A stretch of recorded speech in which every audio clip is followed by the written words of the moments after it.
khakdani ay gidi malemda ay khakdani nangisu ay bangda ay koyri lapna gumsi mapokshigi laymen nasi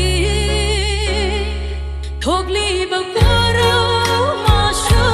thogla palip la rahaba sitli ba malang masho sitla palip la rahaba nang naigi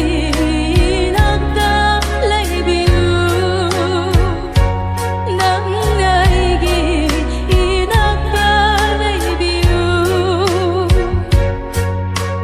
hey nung shiba nang dani ay gidi ay kalaroy atopa kanabu nang naigi